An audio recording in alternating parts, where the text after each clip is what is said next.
recordar é viver. Então, toda quinta-feira, #TBT. Vambora!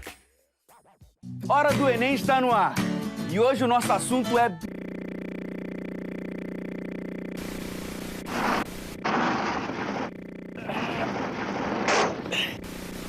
Roda a vinheta!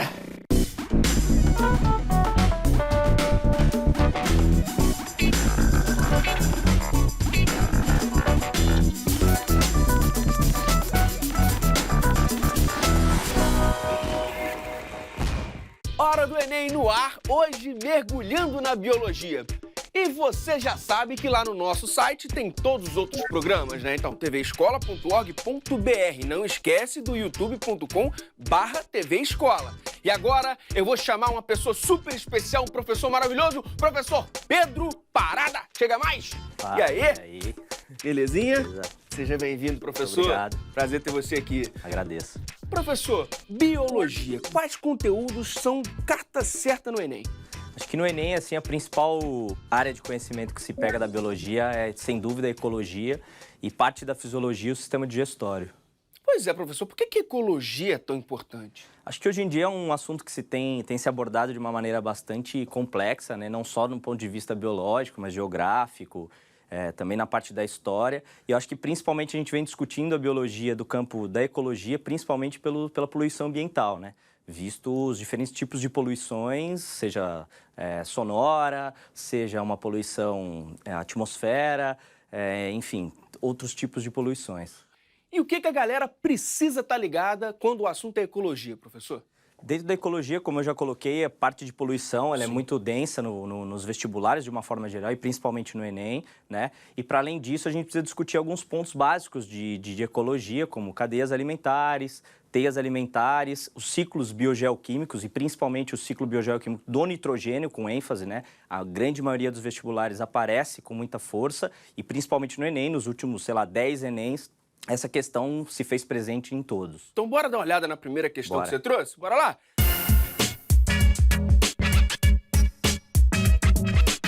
Tá aí, ó, questão 79 do Enem de 2015, caderno azul, segunda aplicação. Tá contigo, professor. Então, o caramujo gigante africano, né, o Achatina fulica, é uma espécie exótica que tem despertado o interesse das autoridades brasileiras, uma vez que tem causado danos ambientais e prejuízos econômicos à agricultura. A introdução da espécie no Brasil ocorreu clandestinamente, com o objetivo de ser utilizada na alimentação humana. Porém, o molusco teve pouca aceitação no comércio de alimentos, o que resultou em abandono e liberação intencional das criações por vários produtores. Por ser uma espécie herbívora generalista, alimenta-se de mais de 500 espécies diferentes de vegetais. Com grande capacidade reprodutiva, tornou-se uma praga agrícola de difícil erradicação. Associada a isto, a ausência de predadores naturais fez com que ocorresse um crescimento descontrolado da população. Então, para que a gente possa resolver essa questão, a gente tem que fazer uma abordagem principal aqui de alguns tópicos, né? A questão ela vai ser principalmente sobre espécie exótica, e pensar uma espécie exótica é pensar em um indivíduo que não vive na sua área de origem, né? Eles vivem fora de uma área de sua distribuição. Então a gente tem que pensar em um indivíduo que se desenvolveu em algum ambiente, e deste ambiente ele foi transportado, seja lá por qual forma, até uma outra região, né? Que é o caso deste molusco que a gente vai discutir por hora nessa questão, né? É um caramujo que despertou um interesse porque ele se encontra, isso são dados de 2004, entre as 100 principais espécies exóticas no planeta Terra, né? Ele tem a sua origem na África e no Brasil ele se encontra em 23 estados. Estima-se que ele foi desenvolvido ou introduzido no Brasil, como a questão já colocou, né, para um processo alimentar, isso na região do Paraná. E por algum motivo a carne não teve essa aceitação e ele foi liberado pelos criadores, né? Mas uma liberação clandestina, né? Foi colocado na rua, entre de qualquer aspas, jeito, assim. de qualquer forma, e ele se desenvolveu. Aí a gente entra em algumas situações, né? Ele pode ou não se tornar um problema. No caso, a questão aborda como um problema para a agricultura. Então, houve prejuízo na agricultura, esse é o motivo pelo qual a questão está sendo abordada no Enem. Então, é um problema ambiental, né? E ela vai se desenvolver de que maneira? Ele foi introduzido clandestinamente, uma espécie que não é de origem brasileira, né? É uma origem africana, foi transportado para o Brasil e dessa maneira ele se torna um problema porque ele está causando um prejuízo na agricultura. A gente precisa pensar na questão da seguinte maneira: vai se discutir a densidade desse caramujo, né? O problema se deu pelo fato de ter colocado na natureza e por não ser do Brasil, não encontramos nessa região um indivíduo que coma esse caramujo, certo? Certo. Pelo fato de não ter um indivíduo que o coma, a sua população aumenta. E isso vai causar um sério problema. A questão vai abordar que ele é um herbívoro, ou seja, ele é um consumidor primário.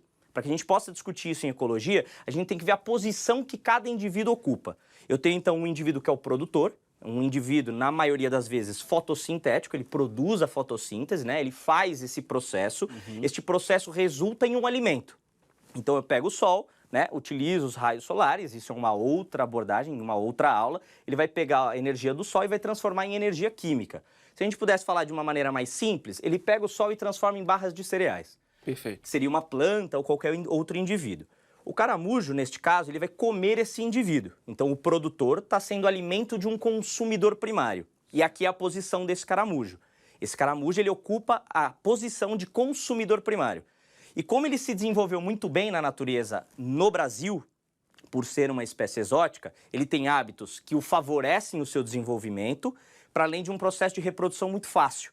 Então ele encontrou aqui um amplo campo de desenvolvimento. Ele fala, poxa, esse lugar é muito bom para que eu possa me desenvolver. E não tem nenhum controle, né? Comida, eu tenho condições ambientais, consigo me reproduzir e não tenho um consumidor. Então aí que está a situação. Se eu tenho, então, um produtor, está me trazendo comida. Ele se encontra aqui como consumidor primário, Certo. o caramujo. Ele consome o produtor. Só que não existe o consumidor secundário. Esse é um grande problema. O que vai acontecer com a densidade? A densidade vai ser a quantidade de indivíduos por uma área. Se eu tinha 50 caramujos em um espaço, sei lá, de 20 metros quadrados, sem o consumidor secundário, alguém que o come, eu passo a me reproduzir loucamente, porque eu tenho espaço e comida, minha densidade vai subir. Então a densidade dessa população aumenta, o que vai causar um prejuízo, porque na medida em que aumenta a quantidade de caramujos, tende a diminuir a quantidade de produtores, porque vai faltar comida, vai chegar uma hora que vai faltar comida. Sim. Então esse é o desbalanço que está se colocando na questão. Com o aumento da população de caramujos, diminui a quantidade de oferta de alimento, que seria o processo de agricultura. Entendi. Então essa questão vai ser principalmente isso. A gente precisa entender o que é espécie exótica, saber o que é a densidade populacional, quantidade de indivíduos por área, e saber, prioritariamente, o que é um produtor, um consumidor primário e um consumidor secundário. Na ausência de um consumidor secundário, aumenta-se a população de consumidor primário e diminui a quantidade de produtores, que no caso seria a agricultura, e a gente teria um problema econômico dos produtores, né? Então, voltando aqui para pensar as respostas, o desequilíbrio da cadeia alimentar observado foi causado pelo aumento da densidade populacional. Como a gente acabou de dizer, a densidade populacional é a quantidade de indivíduos por uma área. Na área que ele se colocou aqui, né, principalmente a partir do Paraná, ele aumenta a sua população. Vou direto à resposta certa e depois a gente pode fazer qualquer tipo de diálogo em relação às outras. O desequilíbrio da cadeia alimentar observado foi causado pelo aumento da densidade populacional de um consumidor primário. A gente está falando do caramujo. Então eu estou falando de um aumento da população deste caramujo, né? E aí a gente vai pensar a segunda parte da resposta. Consumidores primários, então, densidade aumentou do consumidor primário em função da ausência de um consumidor secundário. Não existe um indivíduo que o coma. Então ele come o produtor, certo? Só que não tem ninguém para comê-lo.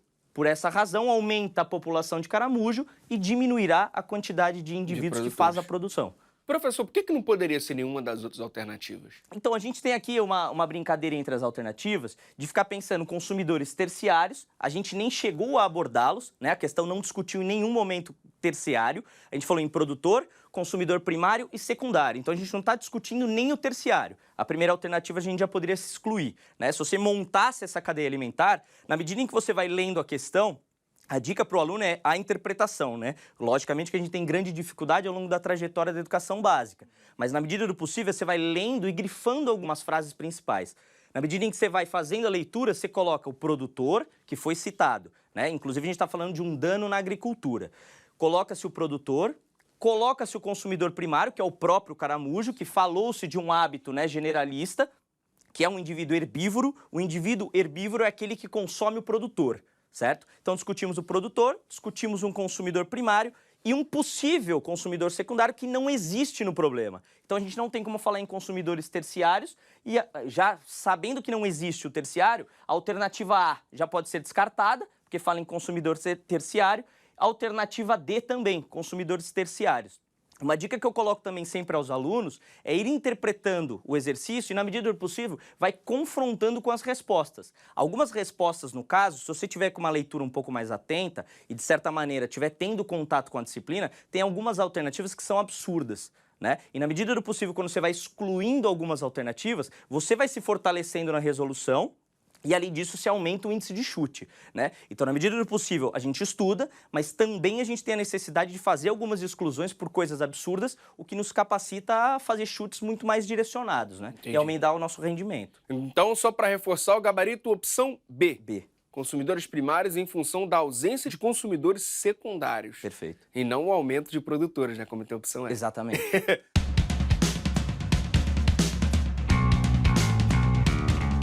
Em que momento da vida escolar a gente aprende esse conteúdo? A gente vai encontrar esse conteúdo no primeiro ano do ensino médio, certo? E aí por volta do primeiro semestre do ensino médio, do primeiro ano. Esse conteúdo poderia estar ligado à saúde pública? No caso deste tipo de caramujo, não. A gente não tem a abordagem deste caramujo com algum tipo de doença relacionada a, sei lá, algum sistema, por falta de sistema de saúde ou coisas do tipo. Professor, a gente já falou de ecologia e ela pode aparecer associada a outros conteúdos, estou certo? Certíssimo. Agora a gente vai trabalhar uma outra questão, né, que vai falar um pouco sobre superbactérias, que também vai estar dentro do campo da ecologia. O que são superbactérias? As superbactérias, elas são discutidas aí na ecologia como bactérias que são muito resistentes a praticamente todos os antibióticos, o que vai nos trazer seríssimas dificuldades de resolução de alguns problemas. Um indivíduo doente, ele não vai ter como ser curado pelo fato da ausência de um antibiótico que mate essa bactéria. Então, por isso que a gente vai chamá-la de superbactéria. Então, bora lá ver a questão? Bora lá.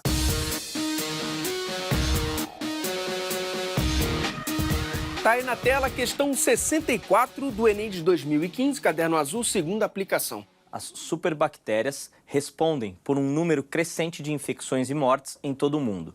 O termo superbactérias é atribuído às bactérias que apresentam resistência a praticamente todos os antibióticos. Dessa forma, no organismo de um paciente, a população de uma espécie bacteriana patogênica pode ser constituída principalmente por bactérias sensíveis a antibióticos usuais e por um número reduzido de superbactérias que, por mutação ou intercâmbio de material genético, tornaram-se resistentes aos antibióticos existentes. Qual figura representa o comportamento populacional das bactérias ao longo de uma semana de tratamento com um antibiótico comum?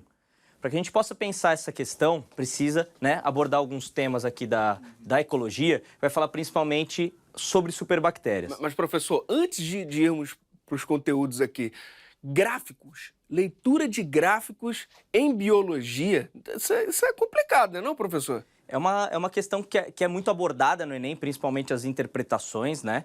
Não só nas provas de português, né, gramática, enfim, vai aparecer em todas as provas. E a biologia não vai fugir desse padrão, né? Então a interpretação de gráfico ela vai ser sempre presente nas provas, abordando principalmente alguns temas específicos. Nessa questão a gente vai falar um pouco sobre ecologia e novamente abordaremos a questão da densidade populacional, né?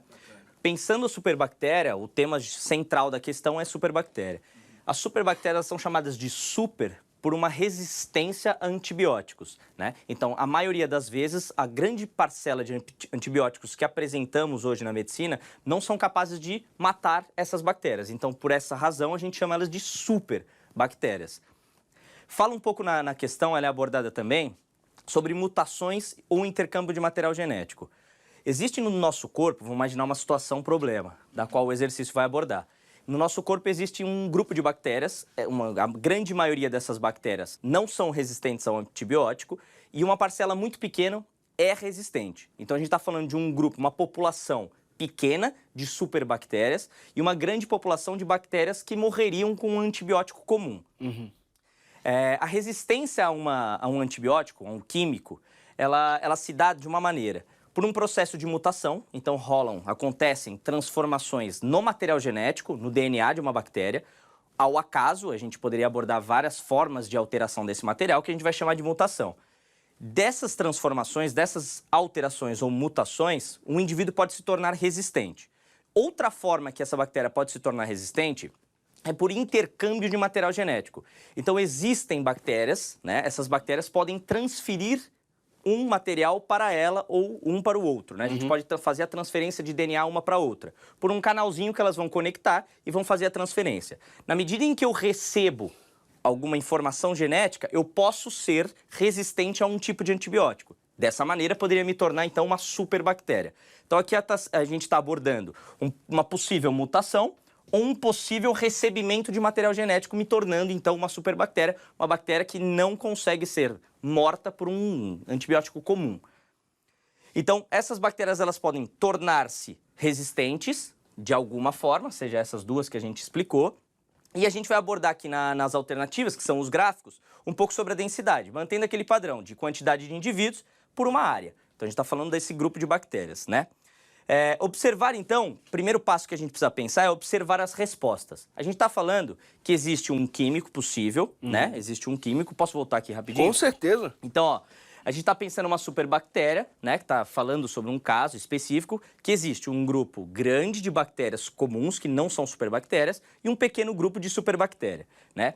Então, qual figura representa o comportamento populacional das bactérias ao longo de uma semana de tratamento com um antibiótico comum? Um antibiótico comum, ele não mataria uma superbactéria. Exato. Então, vamos primeiro pensar em relação às alternativas.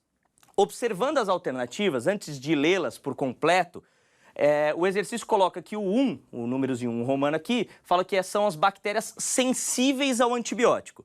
Se ela é sensível, quer dizer que ela vai morrer com a utilização do antibiótico. Certo. E o 2 são bactérias resistentes ao antibiótico. A resistente ao antibiótico, no caso, a gente está chamando de superbactéria. Se a gente parar para pensar, então, na medida em que eu faço a aplicação de antibiótico num corpo, as bactérias que não são chamadas de superbactérias morreriam. Sim. Então, o que aconteceria com a densidade populacional? Diminuiria. Cairia. Então, a gente precisa observar nos gráficos, né? Um dos eixos está falando que é a densidade populacional pelos dias de tratamento. Então, na medida que vai passar o tempo, a gente provavelmente teria a queda dessas bactérias, que não são chamadas de superbactérias. Se o 1 são bactérias sensíveis, não são superbactérias, o que vai ter que acontecer com essa curva? Ela vai ter que descer. Sim. Então a gente precisa procurar nas alternativas, o que seria mais óbvio, talvez, a gente bater o olho e ver aquelas que não são possíveis. As questões que não são possíveis. Nessa questão A, a gente tem a subida da densidade populacional num grupo de bactérias que não são chamados de superbactérias, então, que não poderia ser, né? Então, a questão A não poderia ser, porque absurda. está aumentando a quantidade de indivíduos por uma área, está aumentando a densidade populacional, uma questão absurda. Vamos ver a B. Já a questão B está descendo. Congela essa alternativa, vamos para a próxima. C. Também é a mesma coisa, né? Subindo, O 1 está subindo, então as bactérias comuns não poderiam subir, elas desceriam. Letra C também a gente já elimina. Já elimina. A letra D, ela vai manter uma queda. Congela também aqui, daqui a pouco a gente volta nela. E a letra E, ela se mantém constante, o que não poderia acontecer. Certo. Se eu estou aplicando um antibiótico, provavelmente essas bactérias morreriam. E ela é sensível. E elas sendo sensíveis a esse antibiótico, ela deveria cair. Então a gente não pode responder a A, né? Não poderia ser. A B a gente congelou. A C também não poderia ser, né? Porque está subindo a densidade. A D a gente congelou. E a E também não poderia ser. Dessa forma, a gente tinha 20% de possibilidade de acerto, né? Quando a gente não tinha lido a questão. Na medida em que a gente consegue excluir 3 alternativas, o nosso índice de acerto sobe, né? A possibilidade de acerto sobe muito. Sobrou, então, a letra B e a letra D. Confere? Certo. Vamos ler a letra B. Então, a gente tem a densidade populacional pelo tempo. Nesse caso, de 1, né, as bactérias sensíveis está caindo. E, neste caso, as superbactérias está subindo, né? A densidade populacional dessa galerinha está aumentando. Vamos pensar agora um segundo caso, que seria a letra D. Nessa letra D, a gente tem a queda da bactéria que é chamada de bactéria normal, ou comum, e a manutenção do tamanho da população da 2. Agora, então, seria um segundo passo do exercício. Primeiro, excluímos o que seria um impossível, e agora a gente precisa analisar um pouco sobre um segundo passo da questão. Primeiro, observar as respostas impossíveis, excluímos. E o segundo passo é comparar as resistentes, né? Na ausência de uma competição, porque naquele caso, numa situação problema, a gente tem tanto um tipo de bactéria quanto outro tipo de bactéria. Na medida do possível, essas bactérias competem entre si. Se eu excluir um grupo, que a densidade desse grupo caiu pela aplicação do antibiótico, quer dizer que o espaço para ela sobreviver ficou melhor, ou menos populoso. Então, provavelmente, o que aconteceria? Essa superbactéria tende a aumentar de tamanho de população. Sim. Consequentemente, aumentando a população, o que teria que acontecer com a curva? O gráfico também deveria subir. Então, a gente ficaria com a alternativa letra B, certo. No qual o grupo 1, que são bactérias que não são chamadas de superbactérias, cairia, enquanto que as superbactérias subiria sua densidade populacional. Professor, eu vi que você usou muitos termos matemáticos e tal. É necessário entender um pouco mais a matemática para resolver essa questão? Eu acho que sim. Na prova do Enem, principalmente, a gente vai ter uma abordagem um pouco mais multidisciplinar, né? Na medida do possível que a gente coloca a inserção, faz a inserção de alguns gráficos nas questões, a gente precisa saber um pouco sobre eixos, né? Que traz algum conhecimento da matemática, né? Acho que então é importante a gente fazer o acompanhamento das aulas também de matemática e dessa maneira você está estudando de uma forma geral para a prova como um todo. Então, só reforçando o gabarito, opção B. Isso. Show de bola. Professor, chega mais.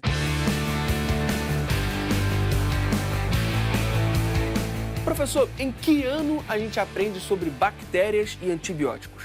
Principalmente a gente vai discutir um pouco sobre bactérias e os antibióticos, provavelmente lá no terceiro ano do ensino médio, mas é possível a gente fazer a abordagem na ecologia no primeiro ano. Então, às vezes, a gente mantém esse conteúdo para discutir lá em neodarwinismo, no final do terceiro ano. Mas o professor pode fazer a inserção lá na ecologia, porque é uma matéria que acaba abordando vários tópicos da biologia, não só a ecologia, mas alguns elementos da evolução. Então, a gente pode trabalhar ou no terceiro ano, final do terceiro ano do ensino médio, ou no primeiro semestre aí do primeiro ano do ensino médio. Professor, você vem de São Paulo, né? Como que você está sentindo assim, a preparação da galera? Como é que a galera está se preparando para o Enem desse ano? Pô, eu acho que a galera tem se motivado bastante, eu acho que os canais de YouTube, principalmente, né, esse processo aí de formação de professores mais voltados a mídias digitais, eu acho que tem favorecido o estudo da galera, principalmente uma galera de baixa renda, que não tem condições de pagar cursinhos com seus valores absurdos. Então, acho que uma galera tem se motivado mais a um processo de inserção aí nesse campo de estudo. Show de bola.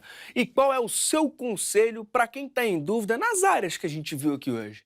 Eu acho que o principal conselho é manter um padrão de estudo, né? Na medida do possível, a gente não vai conseguir, de uma forma geral, abordar tudo na vida, mas na medida do possível que você consegue manter um padrão de estudo, isso te favorece, te fortalece, e na medida do possível você vai conseguindo também excluir coisas que são absurdas e conseguindo extrair pontuação daquilo que você não sabia. E é destruindo todos os anticorpos que chega o momento Pop Prof.